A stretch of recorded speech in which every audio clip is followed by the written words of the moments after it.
Hello guys, welcome to the channel education champion. आज अपन बात करने वाले हैं एनटीएससी फिजिक्स का एक बहुत ही इंपॉर्टेंट सेगमेंट जो कि बहुत ज्यादा इंपॉर्टेंट है, दैट इज प्रोजेक्टाइल मोशन। किसकी बात करने वाले हैं आज अपन? प्रोजेक्टाइल मोशन की बात अपन आज करने वाले हैं कि ये प्रोजेक्टाइल मोशन क्या होता है और प्रोजेक्टाइल मोशन के अंदर चीजें कैसे काम करता है। ओके, तो प्रोजेक्टाइल मोशन के बारे में जानने से पहले आप चैनल को सब्सक्राइब कर दें। अगर आपने अभी तक बेल आइकन को प्रेस नहीं किया तो बेल आइकन को प्रेस कर दें। ओके, तो प्रोजेक्टाइल मोशन को लर्न करने से पहले आपको वेक्टर क्वांटिटीज और स्केलर क्वांटिटीज के बारे में आइडिया होना चाहिए कि जो हमारा वेलोसिटी है वो वेक्टर क्वांटिटी है और जो स्पीड है वो हमारा स्केलर क्वांटिटी है। अब हम आपको एक और कॉन्सेप्ट सिखाएंगे प्रोजेक्टाइल मोशन सिखाने से पहले, वो है रिजोल्यूशन ऑफ वेक्टर। क्या है? Resolution of vector.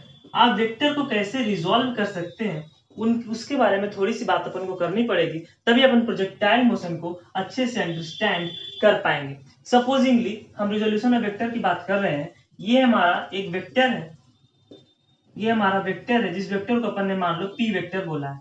ठीक है, वेक्टर की खासियत क्या होती है? इसके पास एक डायरेक्शन भी होता है और साथ साथ इसके पास मैग्नीट्यूड भी होता है। तो अपन को क्या करना है, इस जो पी वेक्टर है, हमारा जो यहाँ पे रिजोल्यूशन ऑफ वेक्टर सीखने का जो टारगेट है वो केवल प्रोजेक्टाइल मोशन को अंडरस्टैंडिंग डेवलप करने के लिए है। यहाँ पर अपन वेक्टर को और डिटेल में नहीं जाएंगे। ठीक है, अपन क्या करें, अगर इस पर अपन ने यहाँ से लाइट दिया, क्या किया? लाइट दिया, तो आप ध्यान से देखिए जो तीर है, इस तीर का एक शैडो बनेगा। कहां शैडो बनेगा? एक्स एक्सिस पर। ये वाला जो शैडो है ना, ये हमारा एक्स एक्सिस पे बनेगा। इसको अपन क्या बोल सकते हैं? इसको अपन एक्स कंपोनेंट भी बोल सकते हैं। क्या क्या बोल सकते हैं? इस वेक्टर का एक्स कंपोनेंट बोलेंगे। जो अपन इधर से लाइट दिया इसको ऊपर से, इसका शैडो बनेगा। इस शैडो को अपन को निकालना होगा। ये शैडो इसका इस वेक्टर का कंपोनेंट होगा अलोंग दिस डायरेक्शन। अगर इस डायरेक्शन को एक्स बोले तो इसको एक्स एक्सिस के लॉन्ग बोल सकते हैं। इसको अगर वाई बोले तो इसका एक प्रोजेक्शन वाई एक्सिस के लॉन्ग होगा। अगर अपन ने इधर से लाइट दिया है, ऊपर से लाइट देने पे हमारा इधर प्रोजेक्शन बनेगा, इधर से लाइट देने पे प्रोजेक्शन इधर बनेगा। क्या बनेगा? वाई एक्सिस के लॉन्ग बनेगा। तो अपन को इस वेक्टर का प्रोजेक्शन निकालना है along X axis as well as along Y axis. Okay, तो इस वेक्टर p का जो हमारा प्रोजेक्शन, अगर ये हमारा एक्स एक्सिस के साथ इसका एंगल अगर थीटा अपन को दे रखा है, एंगल कुछ भी हो सकता है, 30 डिग्री 60 डिग्री, अपन ने माना कोई एंगल थीटा दे रखा है, तो इसका एक्स एक्सिस के लॉन्ग जो कंपोनेंट होगा वो होगा p cos थीटा और वाई एक्सिस के लॉन्ग जो कंपोनेंट होगा वो होगा p sin theta. Okay sir ji, समझ में नहीं आ रहा, एक बार थोड़ा सा क्लियरिटी, आपको ट्रिग्नोमेट्री का आइडिया है तो अपन उसका यूज कर लेते हैं। अपन को ये वाला कंपोनेंट चाहिए और ये हमारा एक ऐसा इसका ट्रायंगल पूरा कर दे, it is our Y component, जो हमको ये वाला चाहिए। ठीक है, इस ट्रायंगल के बारे में अगर आप सोचे तो cos थीटा क्या लिखेंगे आप? cos थीटा लिखेंगे, ये जो हमारा बेस है बाई हाइपोटेनस। हाइपोटेनस क्या है? हमारा पी वेक्टर है, इसका मैग्नीट्यूड, और हमारा जो बेस है जो अपन ने लिखा है एक्स एक्सिस के लॉन्ग जो कंपोनेंट है वो ध्यान से देखेंगे, क्रॉस मल्टीप्लाई करने पर p cos थीटा ही आ रहा है। तो अपन को रिजोल्यूशन ऑफ वेक्टर समझ में आया कि यदि हमारा वेक्टर ने एक्स एक्सिस के साथ यदि थीटा एंगल बना रखा है तो उसका एक्स एक्सिस के लॉन्ग जो कंपोनेंट होगा वो उस वेक्टर का मैग्नीट्यूड इनटू cos थीटा होगा। यहाँ पर p अपन मैग्नीट्यूड किसकी बात कर रहे हैं, ना कि इसके डायरेक्शन की बात कर रहे हैं। ओके, और जो y एक्सिस के लॉन्ग जो कंपोनेंट होगा वो p sin थीटा होगा। अब ये वेक्टर क्वांटिटी कुछ भी हो सकता है, ये वेक्टर वेलोसिटी भी हो सकता है, और चूंकि आज अपन प्रोजेक्टाइल मोशन को अंडरस्टैंड कर रहे हैं तो हम जो वेक्टर लेंगे वो हमारा वेलोसिटी वेक्टर होगा। अब आपको रिजोल्यूशन ऑफ वेक्टर का थोड़ा आइडिया लग चुका है तो अपन प्रोजेक्टाइल मोशन की बात अब कर सकते हैं। ओके, प्रोजेक्टाइल मोशन कहने का मतलब है कि motion in two direction, motion in two direction, X axis के लॉन्ग भी डायरेक्शन हो रहा होगा और वाई एक्सिस के लॉन्ग भी डायरेक्शन हो रहा होगा, और दोनों मोशन साइमल्टेनियसली हो रहा होगा, दोनों मोशन साइमल्टेनियसली हो रहा होगा। जैसे मैं आपको एक बताऊं, ये हमारा एक्स एक्सिस है और अपन ने एक बॉल को, ये हमारा वाई एक्सिस मान लेते हैं इसको, अपन ने एक बॉल को ऐसे थ्रो किया विद द वेलोसिटी v। तो आप ध्यान से देखेंगे, इसका पाथ आप ऑब्जर्व करेंगे तो ऐसा कुछ पैराबोलिक पाथ होगा और बाद में ये आकर वापस ग्राउंड में टकराएगा, that is our X axis. Ball हमारा देखिए ध्यान से, बॉल ने ऐसा कुछ मोशन किया है और हमारे सामने बॉल वापस ग्राउंड पर आ गया है। तो इस तरह के मोशन को अपन क्या कहते हैं? प्रोजेक्टाइल मोशन बोलते हैं। अब जैसा मैंने आपको सिखाया अभी कि अपन 2D मोशन को जब भी डील कर रहे होते हैं तो कैसे डील कर रहे होते हैं, उसको 2 1D मोशन में तोड़कर डील कर रहे होते हैं। तो यहाँ पर वेलोसिटी चूंकि एक हमारा वेक्टर क्वांटिटी है, इनिशियल वेलोसिटी अगर अपन को v दे रखा है और एक्स एक्सिस के साथ इसने अगर थीटा एंगल बना रखा है, तो आपको मैं एक बात बताऊं, ध्यान से अगर आप सोच पा रहे होंगे तो इस वेलोसिटी का 2 कंपोनेंट अपन कर सकते हैं, यानी प्रोजेक्शन ले सकते हैं। किसके अलोंग? एक कंपोनेंट लेंगे अपन एक्स एक्सिस के along, that is known as v cos theta.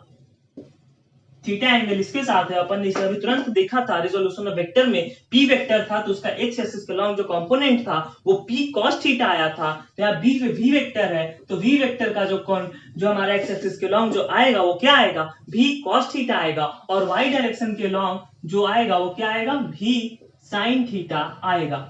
अब आप ध्यान से अगर मोशन को ऑब्जर्व कर सकते हैं, आपने अगर मोशन चैप्टर को थोड़ा अंडरस्टैंडिंग आपके अंदर है, अगर नहीं भी है तो आज डेवलप होने वाला है कि अब हमारे पास एक्चुअल में ये प्रोजेक्टाइल मोशन नहीं है, एक्चुअल में ये 2 डायरेक्शन में अलग अलग होने वाली घटनाएं हैं। अगर मैं एक्स एक्सिस के लॉन्ग बात करूं और एक मैं वाई एक्सिस के लॉन्ग बात करूं, तो एक लीनियर मोशन हमारा एक्स के लॉन्ग हो रहा है और एक लीनियर मोशन लॉन्ग हमारा वाई के लॉन्ग हो रहा है। वाई के लॉन्ग एक बॉल ऊपर जा रहा है, फिर नीचे आ रहा है, और एक्स के लॉन्ग एक बॉल इधर जा रहा है और यहाँ पर जाकर फाइनली रेस्ट में आ जा रहा है। अब बात करूं अगर एक्स एक्सिस के लॉन्ग, तो एक्स एक्सिस के लॉन्ग हमारा इनिशियल वेलोसिटी क्या है? v cos थीटा है। और एक्सेलरेशन अगर बात करूं तो क्या एक्स एक्सिस के लॉन्ग कोई एक्सेलरेशन काम कर रहा है? सोचकर बताएं, क्या एक्स एक्सिस के लॉन्ग कोई एक्सेलरेशन काम कर रहा है? No, there is no acceleration. यानी कि हमारा जो एक्स एक्सिस के लॉन्ग जो मोशन हो रहा है वो कौन सा मोशन है? That is a constant speed motion या कांस्टेंट वेलोसिटी मोशन। यहाँ पर एक्सेलरेशन 0 है, तो हमारा जो फाइनल वेलोसिटी है वो भी v cos थीटा ही होगा। और इस पे हमारा कौन सा फॉर्मूला काम करेगा? s is equal to vt काम करेगा। ओके। और अगर तुमसे कोई पूछ दे कि बताओ इस बॉल ने यहां से यहां तक का जो ये डिस्टेंस है, ये डिस्टेंस कितना है, ये डिस्टेंस आपसे कोई पूछेगा तो ये डिस्टेंस कैसे निकालेंगे?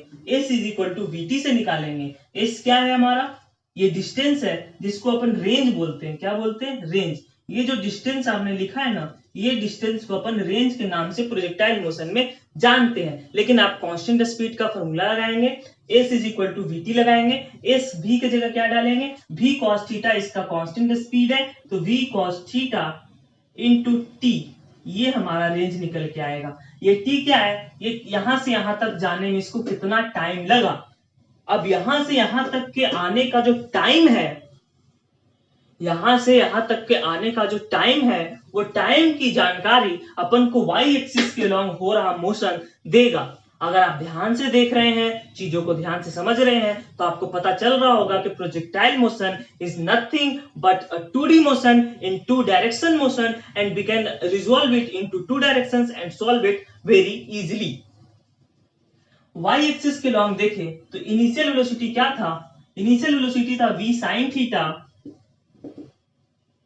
और चूंकि ये वापस रेस्ट में आया है, इसका y एक्सिस के लॉन्ग का मोशन अगर आप ध्यान से देखें तो बॉल इससे जा रहा है हमारा v sin थीटा से, और ये बॉल ऐसे जाकर फिर वापस नीचे आ रहा है। यही हो रहा है ना? और यदि ये हो रहा है तो ऊपर फाइनल हमें पता है कि जब भी y एक्सिस के लॉन्ग ऊपर मोशन होता है, ग्रेविटी काम कर रहा होता है और एक्सेलरेशन क्या होगा? That is g। अब चूंकि अपन ने ग्रेविटी के निगेटिव ऊपर फेंका है बॉल को, बॉल नीचे नहीं आ रहा, पहले बॉल अपन ने ऊपर फेंका है, तो a को क्या लेंगे अपन? माइनस जी ले सकते हैं, माइनस जी ले सकते हैं, बाकी अपन प्लस जी भी लेंगे जब नीचे आ रहा होगा तो अपन को पता है जब ये हमारा ऊपर पहुंचेगा ना, जब हमारा बॉल y एक्सिस के लॉन्ग, अपन ने पढ़ा है ग्रेविटी मोशन के अंदर कि हमारा टॉप मोस्ट पॉइंट पे क्या होता है? वेलोसिटी 0 होता है। और अपन को एक्सेलरेशन का टर्म मालूम है। एक्सेलरेशन क्या होता है? v minus you by T होता है। ये क्या है? g है, ऊपर जा रहा है तो अपन माइनस जी इसको ले लेंगे। और अगर आप ध्यान से देखेंगे तो हमारा t निकल के क्या आ जाने वाला है? यहाँ से t हमारा निकल के आने वाला है। क्या निकल के आने वाला है? v माइनस यू बटा जी, ये निकल के आने वाला है। ओके। अब चूंकि अपन को मालूम है कि ऊपर टॉप मोस्ट पॉइंट पे हमारा जो वेलोसिटी है वो 0 हो गया, तो हम v के जगह क्या डालेंगे, v के जगह डालेंगे 0, और इनिशियल वेलोसिटी क्या था, u इनिशियल वेलोसिटी था हमारा v sin थीटा, तो हमारा टाइम क्या निकल के आया, v sin थीटा बटा g, v sin theta by g। और हमें एक डेटा और मालूम होता है कि time of upward journey is equal to time of downward journey. तो जो टोटल टाइम लगा, यानी टाइम ऑफ फ्लाइट की बात जो करें, तो टाइम ऑफ फ्लाइट क्या निकल के आएगा, 2u sin थीटा बटा g। अब आपको ये फॉर्मूला ध्यान में रखना है, नहीं भी ध्यान में रखना तो आपको डेरिवेशन समझ में आया कि टाइम ऑफ फ्लाइट मतलब कि कितना देर तक मोशन हुआ, तो ये टोटल मोशन हुआ 2u sin theta by g से 2u sin थीटा बटा g। और अगर आपसे कोई रेंज पूछे तो रेंज का फॉर्मूला अपन ने जाना था v cos theta into time of flight. कुछ देर पहले अपन ने रेंज की बात करी थी कि ये रेंज क्या होता है, हॉरिजॉन्टल डायरेक्शन का मोशन इनटू टाइम, क्योंकि इसके अलावा कोई एक्सेलरेशन, हॉरिजॉन्टल डायरेक्शन के अलावा तो कोई एक्सेलरेशन है ही नहीं। तो अपन अगर रेंज की बात कर रहे हैं तो रेंज इज इक्वल टू आएगा v cos थीटा का v cos थीटा रहेगा, और टाइम ऑफ फ्लाइट अपन यहां से चिपकाएंगे 2u sin theta by g। ये हमारा रेंज का फॉर्मूला निकल कर आ जाएगा, रेंज का फॉर्मूला निकल कर आ जाएगा। यहां से हमारा रेंज का फॉर्मूला निकल के आया। तो आपने अभी तक 3 फॉर्मूलों को डिराइव कर लिया, एक तो टाइम ऑफ फ्लाइट आपने जान लिया, और एक रेंज जान लिया, और आपने एक्सेलरेशन के बारे में कुछ टर्मिनोलॉजी के बारे में जाना। आपने देखा प्रोजेक्टाइल मोशन कितना सिंपल है और कितना इजीली अपन चीजों को ऑब्जर्व कर सकते हैं। रेंज को मैं थोड़ा सा भी और अरेंज करके आपको सिखाता हूं। तो अभी तक अपन ने टाइम ऑफ फ्लाइट के बारे में जाना कि t कितना आया, that is 2u sin theta बटा g, और रेंज के बारे में जाना, रेंज क्या आया था, range is equal to vt लगाया था अपन ने, और टाइम ऑफ फ्लाइट की जगह ये वाला वैल्यू डाले थे, v आया था v cos थीटा, और time of flight 2u sin theta बटा g। तो हमारा रेंज निकल के, अगर इसको मैं अरेंज करूं तो रेंज का एक फॉर्मूला निकल के आता है 2 sin theta into cos theta को अपन sin 2 थीटा लिख सकते हैं, तो u स्क्वायर sin 2 थीटा बटा g। ये हमारा एक फॉर्मूला होता है ट्रिग्नोमेट्री का, 2 sin theta into cos theta. कौन सा फॉर्मूला होता है ट्रिग्नोमेट्री के अंदर का, 2 sin theta into cos theta is equal to sin 2 theta. ये अपन 11th में जानते हैं, लेकिन एनटीएससी के अकॉर्डिंग थोड़ा इंपॉर्टेंट है, तो ये आप जान लें। तो इसका यूज किया अपन ने, sin 2 थीटा उसको रख दिया, और u यहाँ सेम था दोनों v, तो हमारा u square sin 2 theta by g, u हमारा क्या था, इनिशियल वेलोसिटी था। ओके, तो अपन ने रेंज निकाल लिया, अपन ने टाइम ऑफ फ्लाइट निकाल लिया। नेक्स्ट क्वेश्चन इज कि भाई साहब हमें ये बताओ मैक्सिमम हाइट कितना होगा। ये जो मैक्सिमम हाइट है, ये मैक्सिमम हाइट कितना होगा इस प्रोजेक्टाइल मोशन का, मैक्सिमम हाइट क्या होगा। तो इसके लिए आप ध्यान से देखें, मोशन के इक्वेशंस का आपको बहुत अच्छे से नॉलेज है। आपको ये पता है यहाँ पे फाइनल वेलोसिटी, यहाँ पर क्या है, यहाँ पर ऊपर का डायरेक्शन का वेलोसिटी 0 हो गया है, और v cos थीटा तो हमेशा रहेगा, क्योंकि हॉरिजॉन्टल डायरेक्शन के अलोंग मोशन में कोई चेंज आया ही नहीं, क्योंकि हॉरिजॉन्टल डायरेक्शन के अलोंग कोई एक्सेलरेशन था ही नहीं। ओके, तो मैक्सिमम हाइट की बात करूं कि भाई साहब मैक्सिमम हाइट क्या होगा, तो मैक्सिमम हाइट के लिए आप क्या करेंगे, v square is equal to u square plus 2as।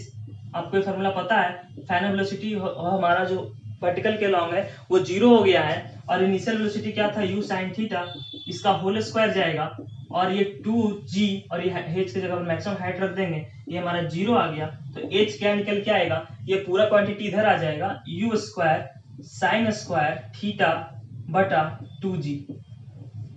ये आपका मैक्सिमम हाइट निकल के आ गया है, मैक्सिमम हाइट निकल के आ गया है, u square sine square theta बटा 2g।